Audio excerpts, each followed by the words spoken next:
Welcome H D science classes पर। मैं हूं अजहर साबरी और आज हम लोग देखेंगे कि विकास के विभिन्न आयामों में कैसे कैसे बच्चों में परिवर्तन होते हैं। तो आइए आज देखते हैं। तो इसमें different domains of the development के अंतर्गत जो है हम लोग विभिन्न प्रकार के जो डेवलपमेंट है उनको समझेंगे। तो इसमें सबसे पहले हमारा है इसको एक हम डायग्राम यहाँ पर बनाए हैं विकास के विभिन्न आयाम में।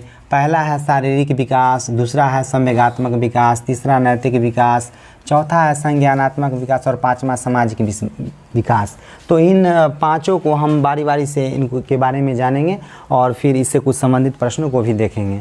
तो आइए सबसे पहले हम देखते हैं कि हमारा इसके बारे में क्या क्या कहता है आयाम, डोमेन्स क्या कहता है। तो इसमें है कि विकास का अर्थ केवल शरीर के अंग प्रत्यंगों का बढ़कर एक निश्चित आकार लेना ही नहीं, बल्कि इसमें शारीरिक विकास के साथ साथ संवेगात्मक, नैतिक, संज्ञानात्मक व सामाजिक विकास जैसे परिवर्तन भी शामिल होते हैं। तो स्वाभाविक रूप से विकास में केवल जो है शरीर का एक अंग प्रत्यंग बढ़ जाना ही नहीं, बल्कि इसके साथ साथ इसमें हमारा संज्ञानात्मक विकास, शारीरिक विकास, सामाजिक विकास और हमारा नैतिक विकास भी निश्चित रूप से शामिल होता है। तभी हमारा एक फाइनली डेवलपमेंट हम इसको कह सकते हैं। तो इसमें हम सबसे पहले शारीरिक विकास को देखते हैं कि फिजिकल डेवलपमेंट आखिर क्या चीज़ है।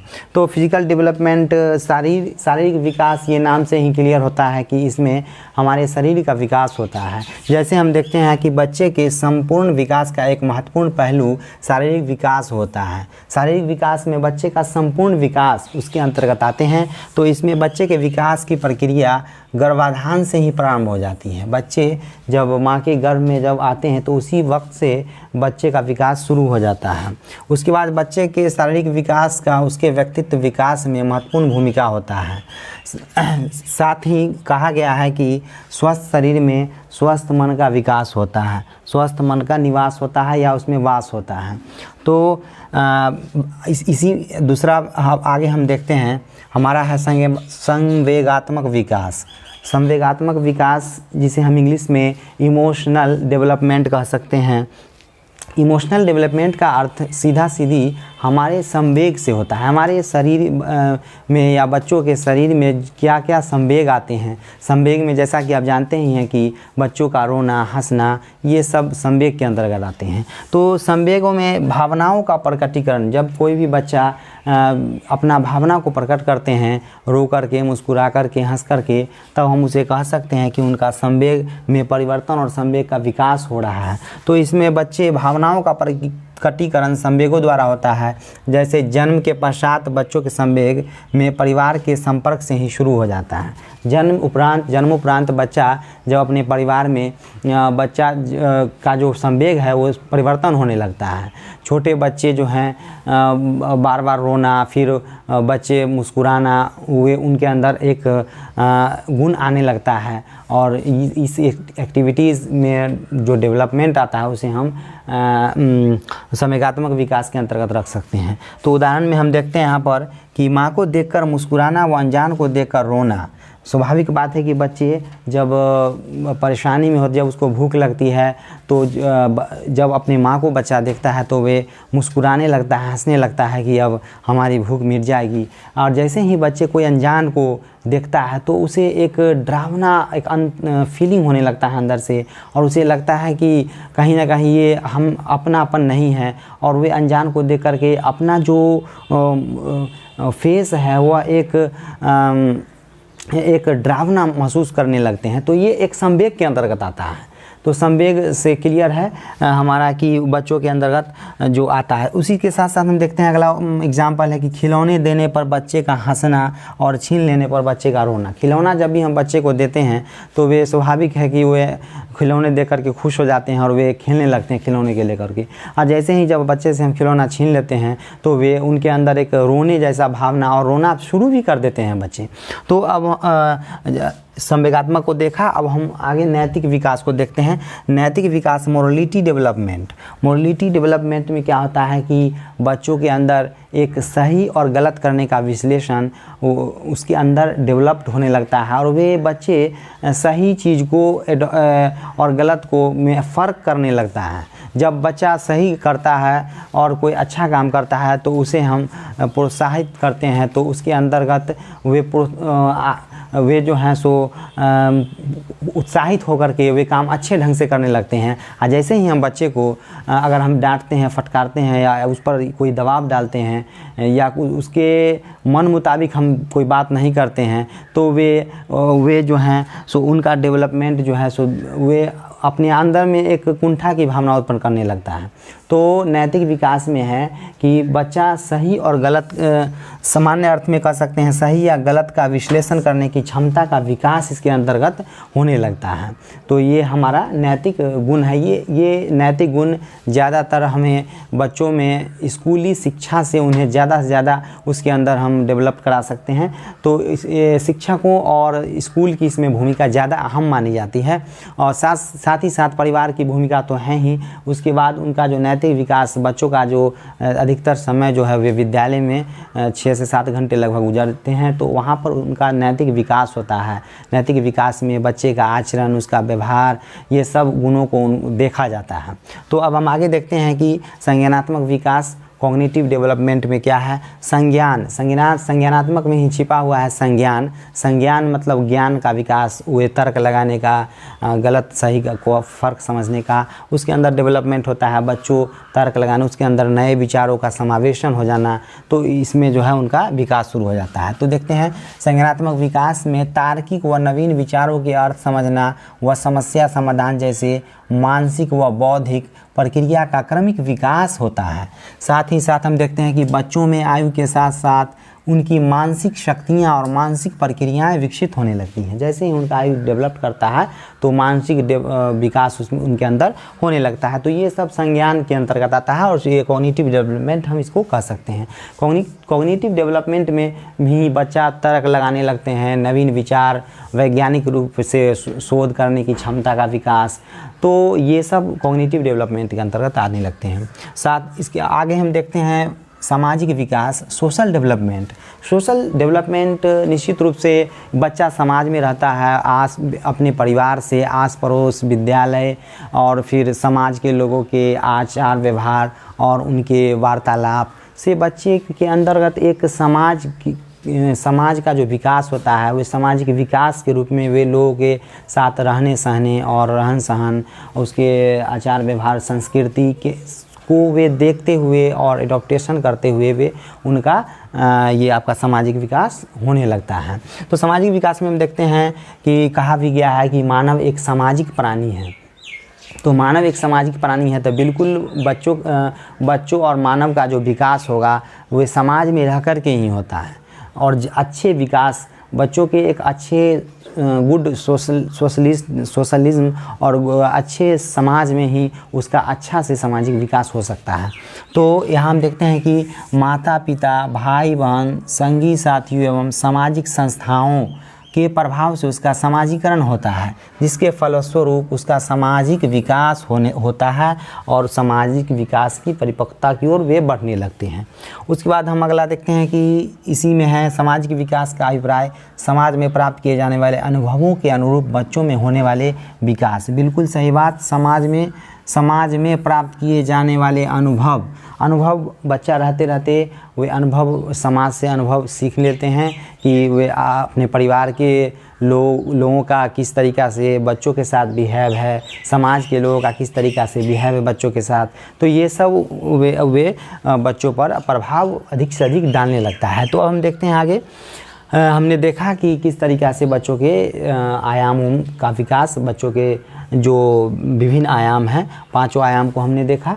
अब हम देखते हैं कि बच्चों को इन आयामों को कुछ प्रभावित करने वाले कारक भी होते हैं। तो कारक में बाल विकास को प्रभावित करने वाले कारक हैं, जैसे परिवार है, संचार माध्यम है, आनुवंशिकता है, खेल कूद एवं योग है, संक्रामक बीमारियां हैं। तो परिवार में क्या है कि ये परिवार कैसे प्रभाव डालता है बच्चों का। तो परिवार परिवार में माँ हो गया, माता पिता हो गया, तो माँ कैसे डालेंगे। तो बच्चा जब गर्भ में जब पलने लगता है तो माँ का पौष्टिक आहार होना बहुत ही ज़रूरी होता है। माँ का पौष्टिक आहार लेना बच्चों के लिए बहुत ही ज़रूरी है, तभी बच्चे का जो शारीरिक विकास है वो अच्छे से हो सके। माँ का पौष्टिक आहार, उसके बाद हम कह सकते हैं कि परिवार की आर्थिक स्थिति का सही होना, आर्थिक स्थिति का सही होना हम कह सकते हैं। उसके बाद माँ का पौष्टिक आहार में पोषण भी हम ले सकते हैं। पोषण का भी होना बहुत ही ज़रूरी होता है, अच्छे पोषण का लेना। संचार माध्यम में हम कह सकते हैं आज के दौर में जो डिजिटलीकरण है भी, तो इसमें क्या है कि बच्चे का जो घर का जो वातावरण है वे उसमें उनका संचार माध्यम बहुत ही अधिक मायने रखता है बच्चों के विकास में, क्योंकि मोबाइल, टीवी और इलेक्ट्रॉनिक गैजेट्स के ज़माने में बच्चे अधिकतर मोबाइल पर विभिन्न तरीके के कार्टून्स वगैरह को देखते रहते हैं। तो उसमें क्या है कि अच्छे कैरेक्टर के कार्टून्स अगर बच्चे देखें तो उनका विकास भी सही ढंग से होता है, और वही अगर गलत कैरेक्टर ढंग से गलत कार्टून्स कैरेक्टर वाले किरदार वाले अगर वे फिल्म हो या गलत कैरेक्टर वाले वे कार्टून्स देखते हैं तो उनके अंदर एक निगेटिविटी आने लगती है और उनका विकास में एक बाधक के रूप में संचार व्यवस्था को देख सकते हैं। तो संचार व्यवस्था एक अच्छा माध्यम भी हो सकता है और एक ख़राब माध्यम भी हो सकता है। तो अच्छा माध्यम में हम बच्चों को इसमें अच्छे कार्टून्स देखने के लिए प्रोत्साहित कर सकते हैं, या फिर इसमें हम समाचार पत्र का भी सहारा ले सकते हैं। कुछ अच्छे जो फिल्म हैं तो उसका भी सहारा हम इसमें ले सकते हैं। अब आनुवांशिकता में आता है कि आनुवांशिकता जो है सो बच्चों के विकास में प्रभावी डालता है। आनुवांशिकता में क्या है कि यदि बच्चों का पूर्वज के अंतर्गत पूर्वज का जो व्यवहार होता है, पूर्वज का जो विकास होता है, तो पूर्वजों के विकास का इसमें ज़्यादा प्रभावित डाला जाता है और इससे इसमें असर पड़ता है। तो अब हम देखते हैं कि खेलकूद एवं योग में क्या है कि खेलकूद एवं योग में बच्चों के शारीरिक विकास में ज़्यादा अहम रोल होता है, और खेलकूद से बच्चों का जो शारीरिक विकास है ये बहुत ही तेज़ी गति से होता है। तो इसका ध्यान हमें घर पर भी बच्चों को सिर्फ पढ़ाई से लेना नहीं, बल्कि साथ साथ उसके शारीरिक विकास में उस खेलकूद भी अहम होता है। खेलकूद, योग, व्यायाम हो गया, तो इसका विद्यालय में भी बहुत असर पड़ता है, इसके सकारात्मक इसका योगदान पड़ सकता है। अब जैसे हम देखते हैं कि खेलकूद योग में हम बच्चे को जैसे पीटी कराते हैं, उसके बाद हम इसमें बच्चों के साथ इंडोर गेम्स हो गया, आउटडोर गेम्स हो गया, तो इनका भी हम सहारा ले सकते हैं। इसमें हम इंडोर गेम्स, आउटडोर गेम्स,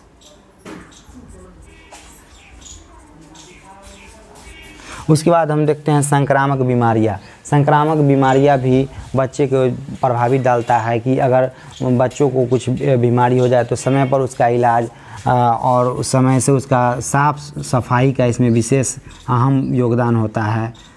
साफ सफाई, नाखून की सफाई हो गया, कपड़े की सफाई हो गया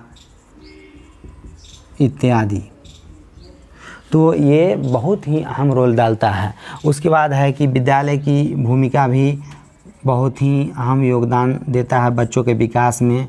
तो विद्यालय की भूमिका में भी क्या होता है कि विद्यालय में भी बच्चे का 6 से 7 घंटे लगभग गुजरते हैं, तो वहाँ पर इनका विकास बहुत ही ज़रूरी है। तो यहाँ पर क्या है कि सकारात्मक सहयोग होना चाहिए शिक्षकों के द्वारा।